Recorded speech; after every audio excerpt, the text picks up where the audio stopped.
What is going on, everybody? Welcome back to another live show, aka the greatest live show in the past, present, and future. You're live with Go Rope Garage. What is going on, everybody? People are starting to roll in as usual. Give them a couple minutes. We got a lot to talk about this week, obviously. See who all rolls in. We got Zude Loso. I'll get it right the first time one of these days. Andrew, TJ, TK, MK, Brad, WK. All these letters. TJ, TK, MK, WK. What is going on, everybody? Good to see familiar faces rolling up in here. Okay. The elephant in the corner of the room that we honestly got to just start off with. What up, Jacob? Global B support has finally been released by HP tuners.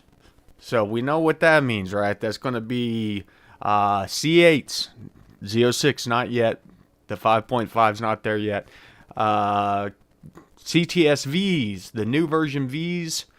2022 trucks, probably. The TCM's not been unlocked yet. But that's right around the corner. They're working on getting the TCM. Thanks, Mike. So we got 496. Andrew, as usual. Moto, Mike. And as always, my brother from down under, Andrew. So, yeah, what do you guys think about Global B support finally coming out? CT4 Blackwing in the shop now, JB4 now, but considering HP tuners. Well, there is a caveat to Global B support initially, and they kind of brush over it, but they don't talk about it. It's not rolled out to everybody. So what they're doing is, like, specific shops, you have to sign up to get the ability to tune Global B stuff, as far as I understand it.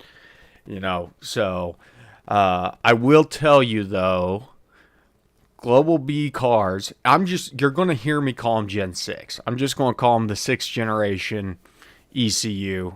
The 5th generation is whenever we started the direct injection motors. We have Gen 5.5, where we kind of got into the late 20 up until Global B. So 2020 up until Global B would be like Gen 5.5.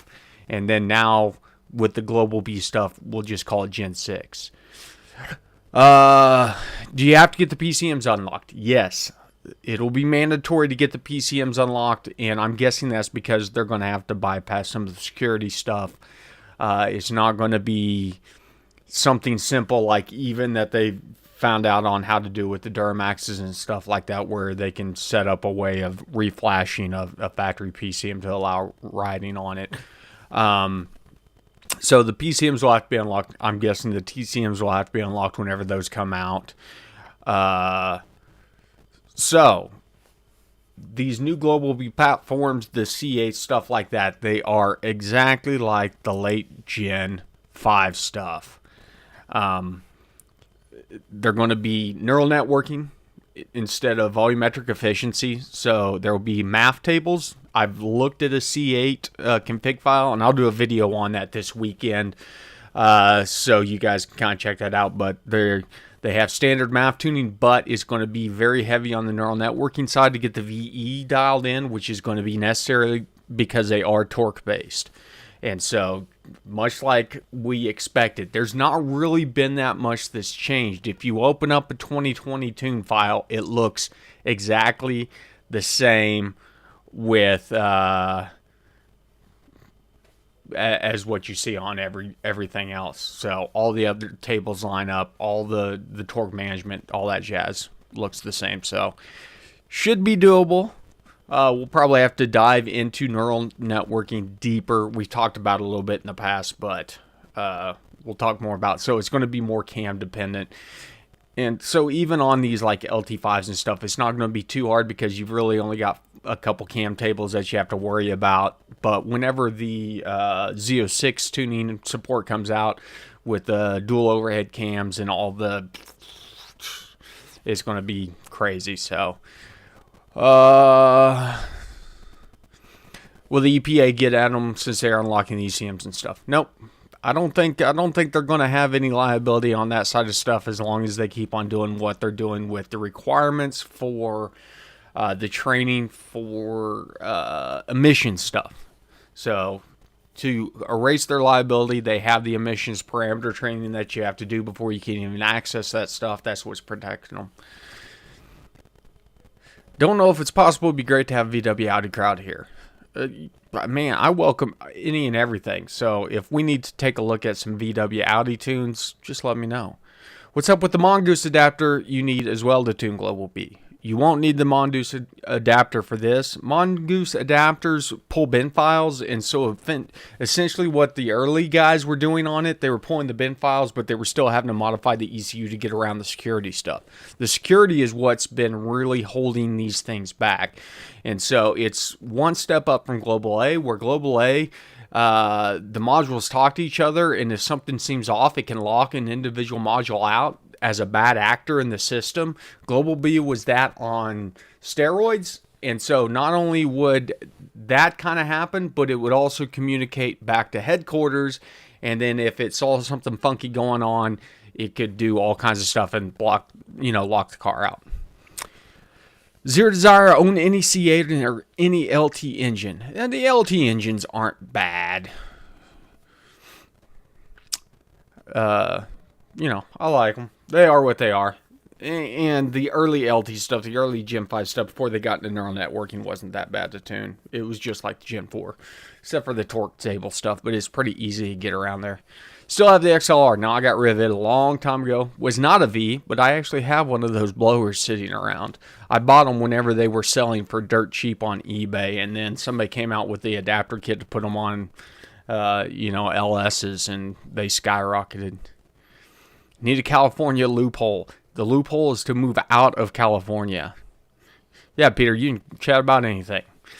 Have performed a crank position sensor learn procedure on an E40. Easy or hard? Should be easy. Just follow the steps. They've actually came out with revised steps and maybe even a video or two from HP tuners that walks you through it. The big thing is the engine's got to be up to temp because it checks temps before you go in and do a crank relearn. And so if everything's not preset before you start the crank relearn process, it's going to fail. The last HP tuner did an update to the new one. Should upgrade the unit only if you need to. So, like if you're going to be doing Global B stuff like that, you're going to have to go to the MPVI3. So, Pite said that you need a Mongoose. Really, I'll have to get clarification on that. I've not heard that. And it wouldn't surprise me. It could be something with the way that the file has to be written, because as I said, a Mongoose will write it as a bin file in raw data. We'll see. Wire in a second PCM. I mean, that'd be pretty easy. Wire one of those in, just have all the DTCs disabled. Send an email. Yeah, Schmidt, I saw your email briefly. I got busy today, but I did see it come in. I'm glad that you got your stumble issue. Playing with the transients fixed it. So, just had to bump up the transients a little bit. Or were they too rich from your injector difference? From carb tuning, pre-wideband, steep learning curve, transition from closed loop to PE, or from open loop into PE. You transition from closed loop to open loop whenever you go into PE. Essentially, the closed loop system can't make corrections for anything other than around stoic, and that'll mess with it. Bump them up and change the intake volume. Okay. Which is a calculation. The intake volume is going to be a calculation of the fuel wall impact and stuff like that. So, those are just kind of one of those things that you have to play with and feel. Is there a way to wire up an iPad? Not an iPad. Android tablet has a lot of options that you can wire up and do CAN integration and stuff like that, depending on what ECU you're talking with. So there's some programs out there that talk to factory ECUs and let you do screen displays. And like the Mega Squirt has a program that's specific to that that's almost seamless. And you develop the screens on the Mega Squirt software, and then you upload them to the tablet. I did that on the Typhoon. Whenever it still had the Mega Squirt running I had one of the Android stereos in it, and I could run the gauges on the stereo as if it were an extra set of digital gauges. It was kind of cool. But I've not looked that much into third-party programs. Surely there's got to be one out there that supports just general CAN bus messaging. OG Huggins, he knows what he's talking about. That dude's great over on the forums. He's been around forever and has great advice. So he will seldom steer you wrong. Okay, go to open loop, delay PE, then open loop, then blend into PE. So if you're asking on the tuning process with a wideband, force it into open loop, leave it in open loop, and then wideband doesn't care. It will meter air-fuel ratio regardless of whether or not you're commanding stoic or commanding PE. What up, DZ? Speaking of CAN bus, how did you go with that canny stuff? As in, how did I choose that? Or what? Elaborate, Andrew. Let me know exactly what you're talking about. I don't know that you can get those real easy right now because of the war. The guy that makes them is in Russia. Super cool dudes. I haven't talked to them lately. I need to reach back out to them, see how they're doing. Sucks whenever people get stuck in situations like that.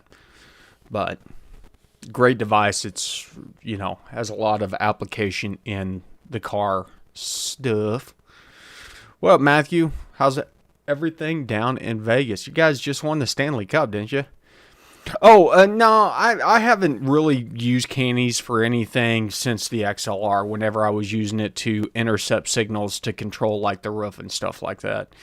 They're really easy ways of translating signals from one ECM to another one whenever you don't have a direct way of communicating, and so they work good for stuff like that. I've just not ran into a situation that requires custom CAN bus communications.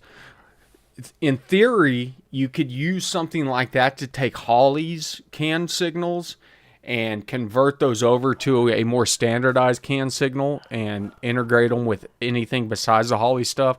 That's kind of one of my other... Listen, I've got a laundry list of complaints about Holley stuff, but their proprietary CAN bus stuff sucks. So you go in and you work with Mega Squirt, Fuel Tech, stuff like that. You can manually adjust the CAN bus addressing and get them to work with almost anything. I was playing around there whenever I was still doing stuff on the Typhoon, which I've got to get it out of storage one of these days and get the transmission working. But I was playing around with getting the AEM dash to work with the Fuel Tech. Yeah, I mean, it's you can basically use them like a data concentrator or something. What tables contribute to fuel changes on a Gen 3 P01 ECM? Trying to disable a secondary table so I can dial in fueling. On that, underneath your main fuel table, there will be a secondary row there that'll have some that can have an effect. Outside of that, it's going to be PE and CAT efficiency. But any of the tables that have multipliers in for like engine coolant temp, IAT temp, things like that. But John, if you're tuning with the wideband, you don't have to disable those because those are reflected in the commanded fueling. So, do you know the first gen DoD ECMs are self-learning? Sort of self-learning. They will do real-time tuning, but they're not self-learning. Yeah, tell them about Holley. Listen, I've not forgot about the Typhoon. The Typhoon still needs to be completed. I got the new transmission for the Typhoon. It's still sitting in the back of the wife's SUV. I have not taken it out of there, because it's heavy. I don't want to hurt my back. I helped my buddy Justin load up his 4L80 the other day and pulled a finger muscle somehow. I'm still recovering from that, but it just got so much stuff going on. Still trying to dial in the truck Norris cam. Yeah.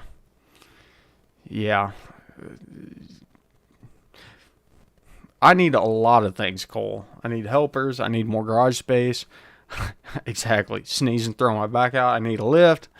I need a hub dyno. I mean, the list goes on and on of the things that I need. But one thing at a time.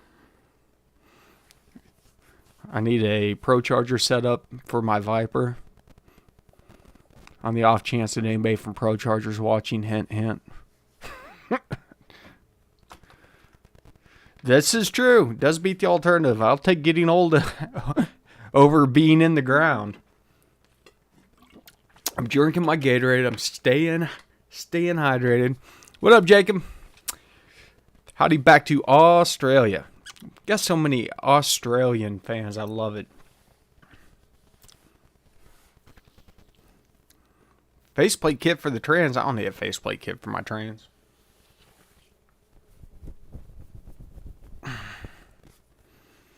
Exactly. Better be above ground than below ground. The new chair is so comfortable. I don't know why I waited 3 years to get a new chair.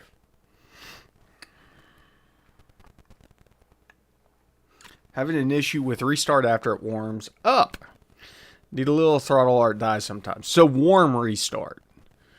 Matthew, look underneath the fuel tab and look at the fuel versus timetables. They'll be in the upper right.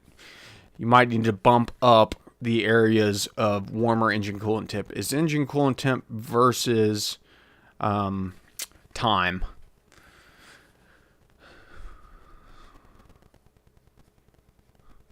How would you go about tuning for Excel 36.1 pounds per hour injectors that came with no real injector data? Listen, there's a lot of ways to answer that question, John Doe. So the quick and dirty answer is that you can correct a lot of the lack of data with airflow tuning on the VE table. So the other side of it is like you trying to find data that somewhat matches. So where it gets a little bit iffy is like injector close time and stuff like that. That day gets off, it really can skew injector data out. But for the most part, get the data close, then correct it in the fuel table. Well, listen, Ben, whenever I get my sequential transmission for the Viper, I will have that put on. But until then, I don't need one. When do you think you're going to get an open slot for an email tune? Juan, that's a good question. It's going to be July at the earliest. What's clutch like on the Viper? Hey, it's engages very high, very short engagement, even though it's a long throw on the pedal, which is kind of sucky. But it's not bad. It's not the worst clutch. It's pretty good. You know, it's the transmission's pretty nice. Probably not as good as the transmission that was in the GT350. That's probably the best manual transmission I've ever driven. But at that point in time, you're just talking personal preference. There's a guy in the CTSV forum that is using a pair of Gen 5 seats for gaming seats. Well, he must be making that money. Yeah, I'm still complaining about Justin. I hurt this finger, Justin. Just for you. Just for you. That finger right there.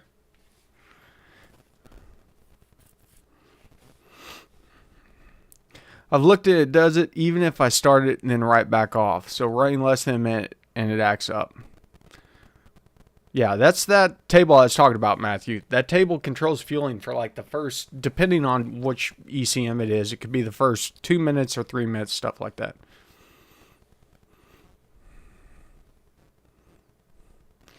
P&W, so am I. The Super Auto brought 16. I was happy with it. For everything that had been done to the truck and as much body damage that needed to be worked out on it.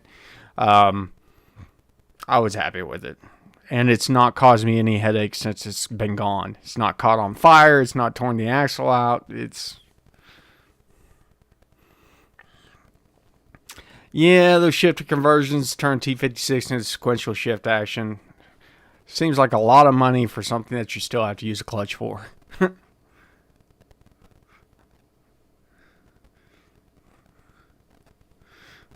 Oh man, E38 delivery cam VVT video. I mean, I'd do the VVT side, but I don't want to do the volumetric efficiency side. Sounds like an absolute nightmare. Hey, John Doe, thank you for the super chat, where they call it. You'll get a nitrous purge up here in the corner. Let's go pull the nitrous train up, and then my screensaver kicked on. There we go.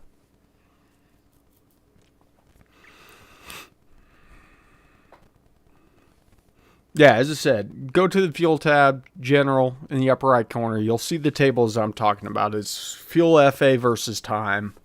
And they are controls your fueling for the time whenever it is after cranking. So you have cranking. So there it is.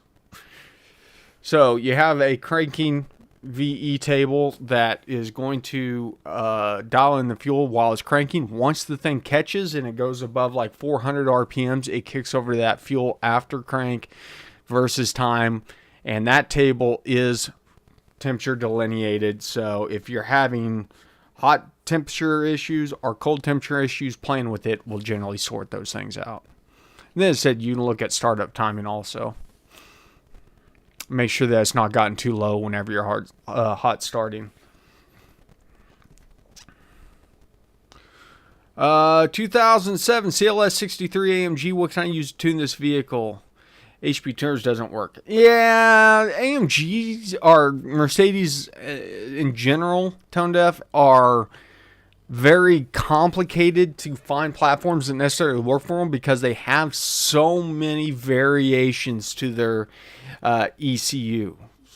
Like that's one of the platforms that there's, they have like 30 cars with 30 different ECUs. And so you'll just have to see what other guys are using on that generation of CLS 63.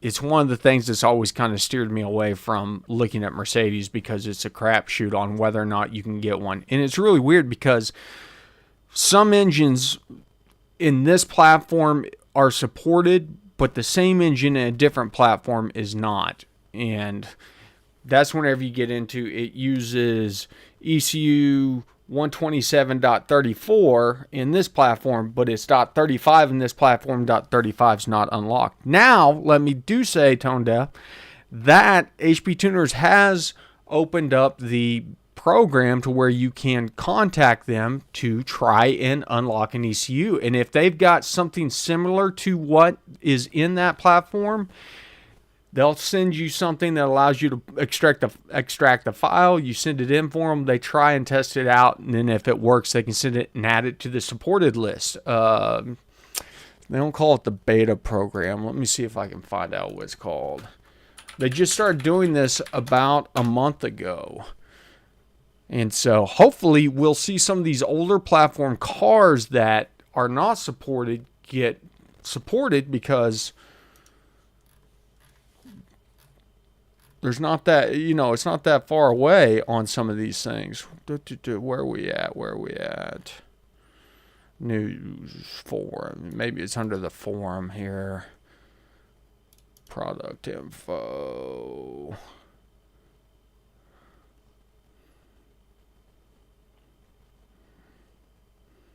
Yeah, I don't know.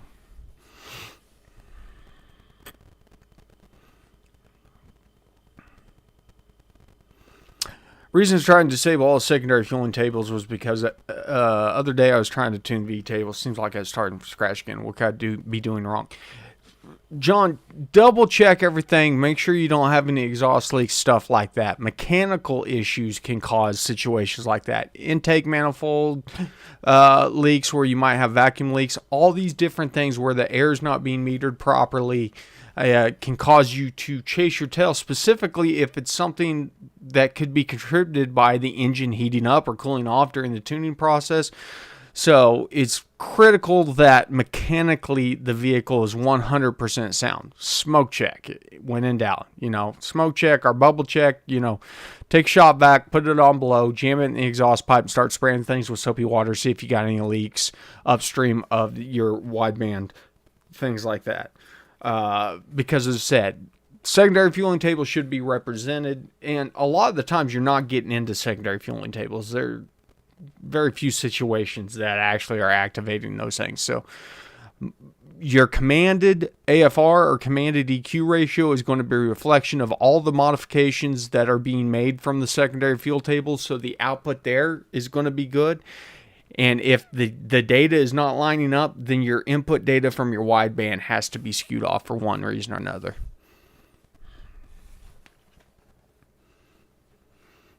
P&W, that's a good question. I've actually got one of those harnesses down in the garage for the 6-liter that's sitting on the engine stand, but it's kind of stalled right now. So,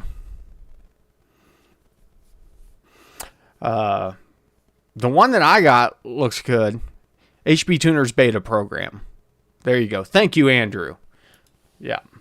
HP Tuner's beta program. Might be hard to find some information. It's not on their homepage, but if you do some searching, I'm sure you can find out how to contact them and see about doing that. So, and I think it's great that they're finally doing it. I don't know if they'll get anywhere with it, if it'll end up expanding the availability to tune some of these platforms. But as I said, a lot of these platforms, the revision from one ECU to the next is so minimal, they just don't have a vehicle to test it on. And they're not going to release anything without being able to test it. Essentially, you become a guinea pig on that stuff. What we got here? Ben asks, guys, sell me a GM MDI for cheap. Quick version of what they can do. Okay, so the MDIs are essentially the Tech 2s for the newer generation stuff. So whenever you get into Gen 4 and Gen 5, they can do module reprogramming, the standard scan tool stuff. The big thing is the module reprogramming. So if you want to flash in factory modules or do module upgrades, they're great to have. Still have to go through and do the AC Delco Tech Connect subscription. It's $45 for a VIN number for 2 years that gets you full access to all the programming side of it. It's gotten better in the last year and a half or so as far as the software is not complete and total pain. An MDI 1 is going to be good up to Global A. It's not going to support Global B cars. You'll need a true MDI 2 for that. And I don't know if the MDI 2 clones out there are still just MDI 1s with the wrong sticker on them. Like mine says it's an MDI 2. I don't know if it's up here. It's probably not. But it's actually just an MDI 1. It shows up as that way whenever you hook it into the software. But even the clone ones show up as an MDI in the software. So they're good to have if you do a lot of programming. Good way to recover an ECU. The MDIs will work with the older stuff so you don't need the Tech 2 for. They're a lot easier to use than Tech 2s, etc. So I've used mine a handful of times. The most that I've ever used is to update modules. So they'd roll out transmission firmware, radio firmware, stuff like that. You can update them just like the dealership can. Can you identify vac leaks, exhaust leaks, and other mechanical issues just from looking at tuning logs? Generally not. And here's the thing. A lot of those things you can actually tune around. You can if you've got a consistent leak, you can tune the car with a consistent leak and not realize that you have that leak. So, intake leaks, those are easy. Take a can of brake cleaner or something, turn the car on, start spraying around the manifold. If the thing idles up, you've got a leak there. Exhaust leaks, a little bit harder, but as I said, I like to take a rag, stick it around a shop towel, jam it the exhaust pipe with it blowing in, and just hit every joint with soapy water. It'll bubble up where it's bad. Kyle says, LS3 with 24X and a C5. That's interesting. LS3 with a 24X and a C5. So it's a custom motor. What tables would you be most concerned with copying from stock LS3 into C5 stock file before calculating a startup file? Map and throttle by settings already calculated. It is okay. Explain to me the LS3 with the 24x crank in there, Kyle. Like, I'm not understanding why that thing would have a 24x crank. And if it does, which ECU are you using on this thing? Are you using, I don't know, early E40s? Yeah, don't do it whenever the engine's hot. do it on a cold, like, I mean, you probably get away with doing it when the engine's hot. Just be aware you might light something on fire.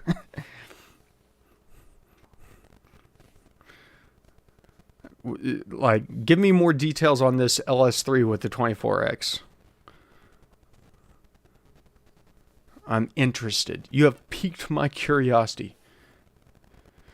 Built with forged internals, running a P01 that was in C5. So, how, like, outside the forged internals, did you change compression ratio? Does it have upgraded heads? How aggressive is the cam? Like,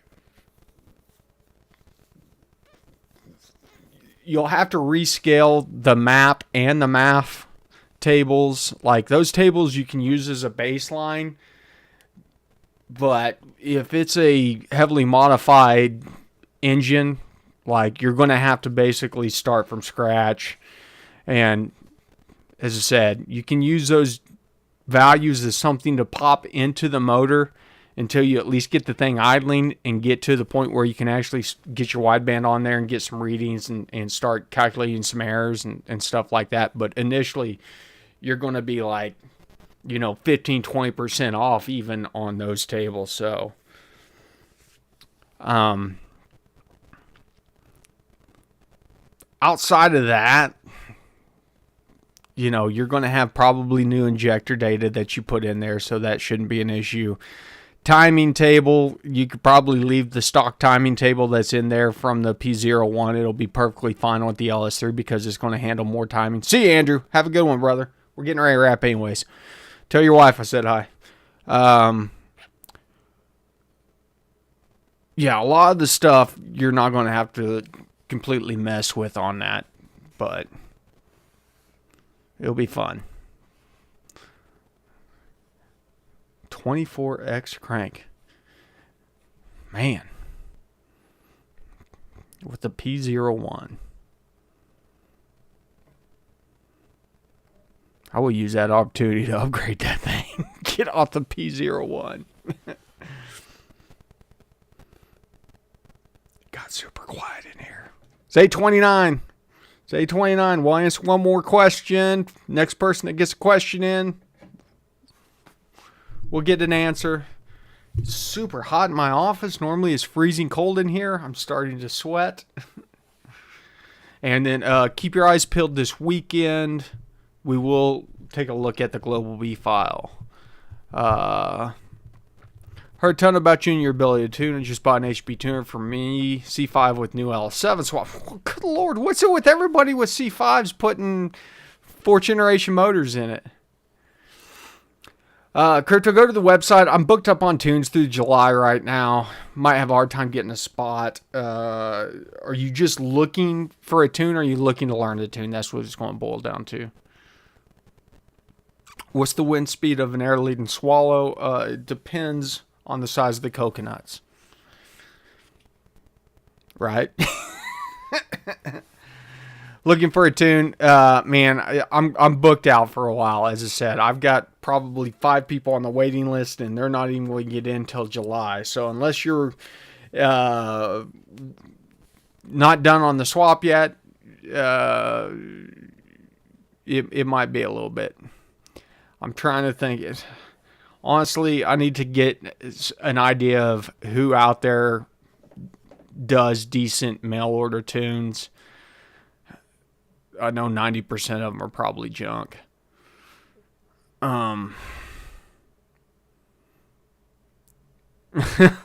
Thanks, Ben. I honestly, at some point in time, I just need to go to tuning full time. But it's just like, okay, go to the website, Crypto. hit me, shoot me an email. There's an email on the website, and essentially the way it works, and don't worry, you're not going to bug me. I'm going to tell you, just email me once a week, because whenever a tune opens up, I start at the top of the inbox and look at who emailed me last for a tune. Don't email me every day, though, because the spam filter will get you. So, because the last time I tried to do a wait list, I had like 5 people on the wait list and never got 5 responses back. And so it's like, well, why am I bothering doing a wait list if these people aren't serious about it? So the guys that email me more than once are serious about it. And so they'll normally get a spot when everyone wakes up. Yeah, man. Whenever you email me, shoot me all the other details. Is it just a brand new LS7 stock? I might be able to squeeze you in if it's a stock motor, because that'd be a pretty simple one to dial in. I get nervous about guys that have massively modified stuff, because they're going to take a little bit longer. But I have a couple that are pretty close to stock that are about wrapped up. We're in the timing phase right now. Okay, everybody, it's that time. I want to thank you guys, as always, for wasting your Thursday night with me here on the garage. We'll be back on next Thursday. I gotta make some videos. I'm gonna make some videos here soon. I'm slacking. Listen, I enjoy being lazy whenever I get home from work. I've been slacking. I've got EFI Live videos I got to make. I've got I'm going to be making some videos. We'll get on it here soon. But until then, you guys know the drill. Thanks for stopping by the garage. Remember, ABT, always be tuning. B12. Is that what helps? B12? I can't see my screen. There we go.